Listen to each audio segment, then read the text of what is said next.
NBC Radio Network celebrates its first fabulous 50. Hi-ho, everybody. Good evening, Mr. First Nitroid. Good evening, Mr. North American. All the ships at sea, let's go to press. Where? The only thing we have to fear. Ladies and gentlemen, easy aces. Mr. Allen! We are resolved to destroy Hitler. Henry Aldrich! Mr. Chairman. You were expecting maybe Emperor Shapiro-Hito? Everybody awake! Let the word go forth. Ignition. Liftoff. I have a dream. Hello, Lyndon. How mortifying. Float like a butterfly and sting like a bee. Let me make one point clear. Yes. NBC Radio, America's first network, presents highlights from its first 50 years.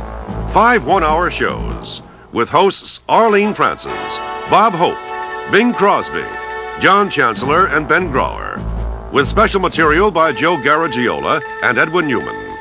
Brought to you in part by the premium wines of Ernest and Julio Gallo, by Delta, the airline run by professionals. Delta is ready when you are. By Wrigley Friedent Gum, and by True Value Hardware Stores. Not just a name, it's our way of doing business. And now, here's Arlene Francis, whose very first show on NBC Radio was What's My Name? But since you already know that answer, what is the name of the exciting new program concept that began NBC's 4th decade? Here's a clue. Right, Monitor. Our motto was going places and doing things. And we called our hosts communicators. And no one could communicate better or more warmly than Dave Garroway. Isn't that a mad noise? That's Monitor's trademark, and we'll call your attention to the show most any time you hear it. On January 20th, 1961, a new president of the United States offered us this challenge. And so, my fellow Americans, ask not what your country can do for you. Ask what you can do for your country. John F. Kennedy seemed to fire a new determination in us, but there were a few hitches ahead. On April 12th, the Russians once again beat us to the punch, launched the first man into space, and on April 17th, the abortive Bay of Pigs invasion of Cuba didn't do our image any particular good. But on May 5th, we heard this on NBC Radio. All right, liftoff and the clock has started. Okay, hey, you're on your way. Reading you loud and clear. Well, we had liftoff and our spirits got a lift too. Well, it wasn't long before the United Nations became involved with the crisis over Cuba, which brought with it the threat of the ultimate war. On October 22nd, 1962, President Kennedy addressed the nation. Unmistakable evidence has established the fact that a series of offensive missile sites is now in preparation on that imprisoned island. The purpose of these bases can be none other than to provide a nuclear strike capability against the Western Hemisphere. At the United Nations, our ambassador, Adlai Stevenson, confronted the Soviet ambassador in a distinctly undiplomatic manner. Do you, Ambassador Zorin, deny that the USSR has placed and is placing medium and intermediate range missiles and sites in Cuba? Yes or no? Don't wait for the translation, yes or no?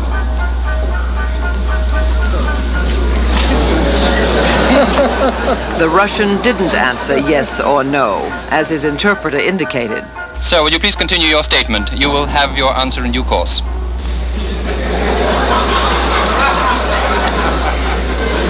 I'm prepared to wait for my answer until hell freezes over, if that's your decision. We didn't have to wait that long. Our government took countermeasures, among other things, established a blockade of Cuba. And finally, the president spoke again. The evidence to date indicates that all known offensive missile sites in Cuba have been dismantled. There was a huge sigh of relief. President Kennedy became the hero of the hour. But if there's one thing we are in this country, It's irreverent about our heroes.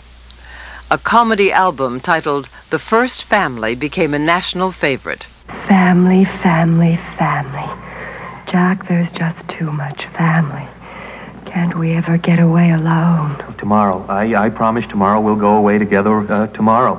No more family for a while now, I promise. Now, turn off the light. Good night, Jackie. Good night, Jack.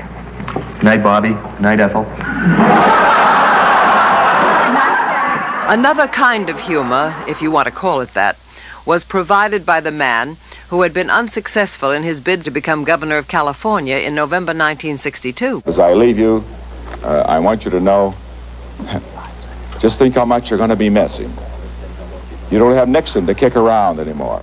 That, of course, turned out to be a somewhat premature prediction. In August of the following year, we heard again from Dr. Martin Luther King, Jr. at a Civil Rights Freedom March of 250,000 people in Washington, D.C. We will be able to speed up that day when all of God's children, black men and white men, Jews and Gentiles, Protestants and Catholics, will be able to join hands and sing in the words of the old Negro spiritual, free at last, free at last. Thank God Almighty, we are free at last. There is no doubt that those are among the most moving words heard in all of NBC's 50 years. Arlene Francis will return with more of the First Fabulous 50 shortly. A Friday afternoon in Boston, Massachusetts, outside crisp and sunny, while inside Symphony Hall, orchestra conductor Eric Leinsdorf stepped up to the microphone. Ladies and gentlemen, we have a press report over the wires that the President of the United States has been the victim of an assassination. That gasp of horror was echoed by all of us who heard the terrible news. Edwin Newman, NBC News, was the anchorman of the radio coverage that day, and we've asked him to tell us what happened. You were on your lunch break at the time, weren't you, Ed? Yes, I was, Arlene. I ran back to NBC and went on the air almost at once. President Kennedy had gone to Texas to improve his political support there. Vice President Lyndon Johnson had gone along, as had Mrs. Kennedy. And that morning in Fort Worth, after receiving the traditional 10-gallon hat, the president was in high spirits. 2 years ago, I said that, introduced myself in Paris by saying that I was the man who had accompanied Mrs. Kennedy to Paris.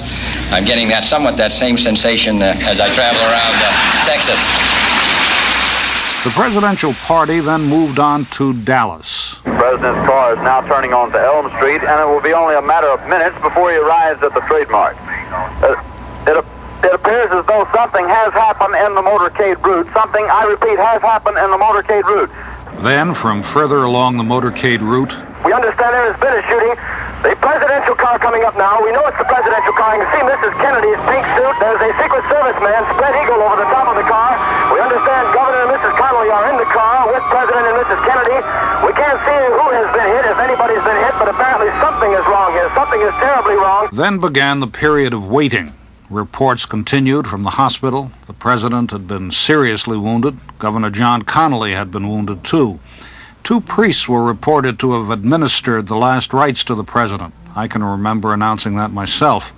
Finally, Frank McGee relayed this message. We have NBC's Bob McNeil on the line now with a report. Please go ahead, Bob. White House Press Secretary Malcolm Kilduff has just announced that President Kennedy died at approximately 1 o'clock Central Standard Time, which is about 35 minutes ago. After being shot at. After being shot. By an unknown assailant. By an unknown assailant. During a motorcade drive through downtown Dallas.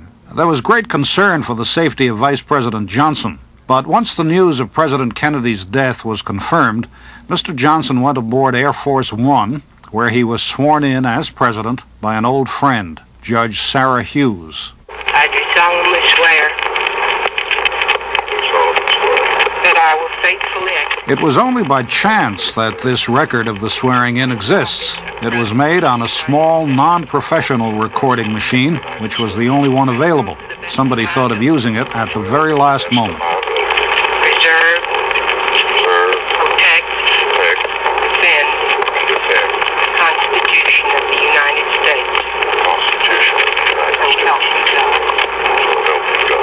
The nation went into a weekend of mourning, but the somber, reflective mood was shattered on Sunday in the basement of Dallas Police Headquarters, where Lee Harvey Oswald had been taken. Tom Pettit of NBC News was there. These people have given me a hearing without legal representation or anything. Did you shoot the president? I didn't shoot anybody, no, sir. There is Lee Oswald. He's been shot. He's been shot. Lee Oswald has been shot. There's the man with a gun. It's absolute panic here in the basement of Dallas Police Headquarters. The detectives have their guns drawn. There is no question about it. Oswald has been shot. With the death of Lee Oswald, the shooting ended. The next day, after the solemn pomp and panoply of a state funeral, a horse-drawn carriage took the dead president to his final resting place on a slope overlooking the Potomac. A bugler played taps, and the 1,000 days of John Fitzgerald Kennedy came to an end.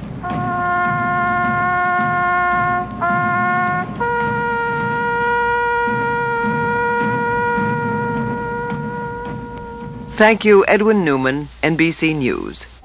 This is Arlene Francis.